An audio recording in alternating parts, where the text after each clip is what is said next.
Hello. I made a video before, and like my face was like not in it, so I'm not like crouching to have the full face there. Okay, so comfort time.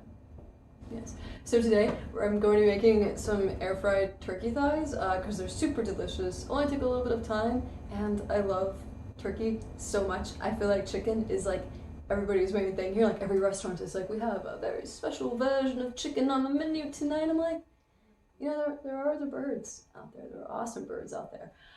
So for these, it only take like 30 minutes, and the awesome tools that I have are this little spray bottle because I was looking at the price of like getting the avocado spray that's like in those little jars, and you spray it across it. And even at Costco, it was like double the price of just getting the oil and filling up a jar with it.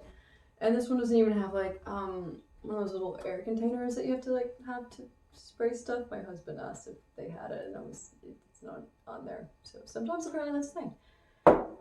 And then obviously we just have like our salt shaker, and then you can do any herbs with these that you like. I'm doing herbs de Provence this time. I don't know what's in herbs de Provence.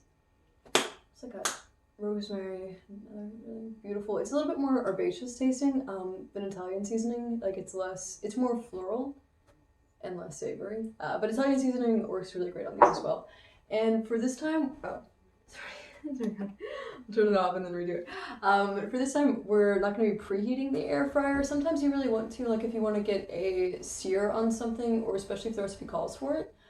Because if it's not preheated and you use a recipe that is preheated, it's actually going to it's already gonna be a really hot vessel. So if it says preheat it. Otherwise, your food's gonna be undercooked. For this one, we're not gonna preheat it. So for these, I like to go ahead and season and oil and salt it on one side, and then pop it in the air fryer with that side down. And we're just using the crisping basket for these. You could also use like the grill rack with just the rings on it. I could get it and show you, but it's like, 5 feet away and it's far. So we're just gonna season these on one side. And then salt them, and then we will do the herbs on the other side. You could do herbs on both if you were really feeling the herbs that day. And the Foodi, even though it's pretty large, what is that, like a foot, 2 feet, foot and a half? I don't know, but it's designed to be really large, so like it's kind of like a combination of the Instant Pot as well as an air fryer. But the Instant Pot has like that, we are very vertical and tall, whereas the Foodi was designed to be longer, because air frying is all about the circulation of air, and so you want a larger surface area rather than things being stacked. So I really like the length of the Foodi. It's a very good length to it. And it also can slow cook yogurt. What is this? Slow cooking yogurt has like the same function. I'm guessing slow cooking is the same temperature as yogurt. We'll go with that. And it's got a steam function, a bake function, a broil function, dehydrate, sear, saute, and pressure. We actually cook with this thing all the time, and all we really use is the pressure cooker and air fryer, because you can pretty much air fry or pressure cook anything. And do other stuff you want. Dehydrator does work pretty well, but I'm just like, I'd rather just eat it fresh. So we're gonna drop the lid. And I'm gonna do upside down time. You'll just hit the air crisp button, and we're gonna do it at 390. That's the default for the Ninja Foodi, but if your air fryer is different, just go ahead and adjust your temperature to 390. And we're gonna do 25 minutes. The time does range on turkey thighs, because it can be like really big, because like my hands are tiny, but this one like takes up still like the full size of the hand, and they're like 1.5 pounds each, and they really range, because like we get turkey thighs all the time, and it's always different. Even if you're getting like 2 thighs or 3 thighs, it's always ranging. And so we are going to use a meat thermometer at the end of this just to check them. Usually 25 minutes works from what I've seen, but only put 2 in there at a time, because if you're doing like 4 and stacking it, it's going to change the cooking temperature. And then we'll just use a meat thermometer and double check that it hits 165. But yeah, I will tap back in this video, come back in, tap just to make sure it's still a tap. That was right. Okay, cool. So I have tested these after the 25 minutes. These actually took like 28 minutes or 30 minutes, and like poked the meat thermometer in there. And you want to get like in the thickest part of the thighs, because this part you want to make sure is like super cooked through. And it read 165. So they were good to go, and now I've let them rest for like the 5 minutes, because if you try to numb in just like too early, it does burn your tongue. That is super hot, so I'm just gonna close it now. And I have tried these so many times, but there seems to be a thing where people eat food in front of the camera to that you know with their face just how delicious it is, and I am fully okay with that trend. Yeah, what the air fryer does that I love is it like takes all the juice within the thigh and it locks it in super fast, and then it's circulating all that super hot air around the outside, so it's like super crispy on the outside, and then it's got like a super delicious juiciness to it on the inside. It's so good. And then another thing you can do, which is why I have these cut up sweet potato cubes at the 1 inch mark, and I've gone ahead and removed the crisping basket. So because you have all of this freaking amazing turkey oil in there, you can like toss your veggies into it.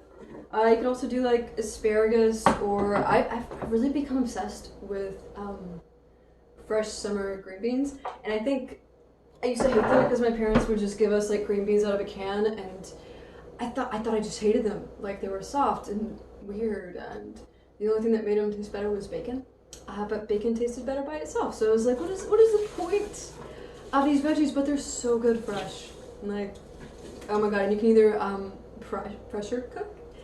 I think I was doing that thing where you're thinking of two words at once and you combine them. You can either pressure cook them for 0 minutes on high, and that will get them like a little bit above what you would get from like steamed ones, or you can do it 0 minutes on low, and you get just like blanched flavored, and it's amazing. Or I'll just air fry them for 15 minutes. But with these, we're gonna use sweet potatoes, and you want to have like a ton of grease, and you don't need all of it, but whenever you put it back into the crisping basket, then yeah, all the grease is just gonna fall to the bottom anyway. And if I'm being like super honest about this, I would probably just take this over to the sink and just dump it out like that. But I have learned recently that you're not supposed to put grease into a sink. See, things are just falling. This is not the best move I've ever made. Or a spoon, like a slotted spoon would have made this easy. But you see, I've reached that point where I'm halfway finished, and so when you're halfway there, you're not really gonna change directions. You're committed at this stage. Just my fingers are slipping. Everything is good. I'm gonna just leave some in there. Okay, so anyway, you can just put some in there, and you can take whatever veg you want. These, from what I was reading online, is just gonna like take 10 minutes if it was preheated. Obviously, I spent so much time with that; it's no longer preheated, so we're just gonna do 15 minutes. That would obviously be a separate recipe. This is just for the awesome turkey thighs, but I do want to bring it home every moment I can. Use your leftover meat juice. You could even use it in like making a barbecue sauce. Just like make the barbecue sauce and leave out like a tablespoon of the liquid and incorporate a tablespoon of this liquid. And it's got all the flavor of the turkey, the herbs. It's so good. You can even pour it just into a jar, like how you would bacon grease. I don't know a lot about this. You can end the video if you want to. Just be like, I don't know how to make turkey thighs. But we'll just take like a jar like this, and like we pour our bacon grease into it, or like any meat, and you can strain it through like, I'm pointing as though you can see, but you can imagine it, a colander, and you can just strain it through there so it collects any of the meat bits, because that is what would go bad. And then you just leave it on the counter. And then whenever you fry eggs or fry any vegetables, you have the golden liquid, and it's also cheaper than buying oil all the time. But yeah, so this is probably being loud. I'm just gonna leave it and I will talk over the loudness. But yeah, that is the air fried turkey thighs. Feel free to subscribe, like the video, save it if you need to find it later. And you're like, I don't know where those turkey thighs are. But yeah, have a beautiful day. I will leave a link to the thermometer and the tongs and the oil thingy in the comments in case you need to find those for yourself. Silicone tongs are great because they're not going to scratch the inside of your foodie, and they're like, you know, they're good for heat, so you can just flip them halfway through if you want to. I flip these halfway through, but honestly, you don't super have to do that with the circulation of the air fryer. Alright, bye! Have a blissful day!